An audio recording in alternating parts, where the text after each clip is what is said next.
ದಾರುಣಜಾತ್ education centre ಚಿನಾಳ ಚಿಗುರುಪಾದೆ ಇಲ್ಲಿ ಕಲಿತಾ ಇರುವ ವಿದ್ಯಾರ್ಥಿಗಳಿಗೆ ಇಫ್ತಾರ್ ಕೂಟವನ್ನು ಆಯೋಜಿಸಲಾಯಿತು. ಅಬ್ದುಲ್ ಖಾದರ್ ಸಖಾಫಿಯವರ ನೇತೃತ್ವದಲ್ಲಿ ಕಾರ್ಯಕ್ರಮವನ್ನು ಹಮ್ಮಿಕೊಳ್ಳಲಾಗಿತ್ತು.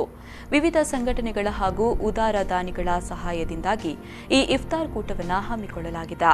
1 ತಿಂಗಳು ಪೂರ್ತಿಯಾಗಿ ರಂಜಾನ್ ತಿಂಗಳಲ್ಲಿ ಈ ವಿದ್ಯಾರ್ಥಿಗಳಿಗೆ ಎಲ್ಲಾ ವರ್ಷವೂ ಉಚಿತವಾದ ಆಹಾರಗಳನ್ನು ನೀಡಲಾಗುತ್ತೆ. ಈ ವಿದ್ಯಾಭ್ಯಾಸ ಕೇಂದ್ರದಲ್ಲಿ 45 ವಿದ್ಯಾರ್ಥಿಗಳು ಉಚಿತವಾಗಿ ಶಿಕ್ಷಣವನ್ನು ಪಡಿತಾ ಇದ್ದಾರೆ. ಭೌತಿಕ ವಿದ್ಯಾಭ್ಯಾಸದ ಜೊತೆಯಾಗಿ ಇಸ್ಲಾಂ ಪಠಣವೂ ನಡೀತಾ ಇದೆ.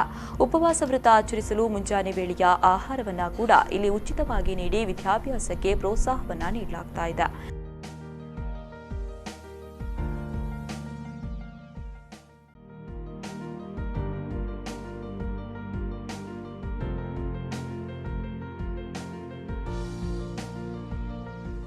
ಈ ಸಂದರ್ಭ ಹುಸೇನ್ ಮುಸ್ಲಿಯಾರ್ ಹಾಗೂ ಅನ್ಸರ್ ಸಹಾದಿ ಕೆ ಸಿರೋಡಾ ಮುಖ್ಯ ಅತಿಥಿಯಾಗಿ ಭಾಗವಹಿಸಿದ್ರು.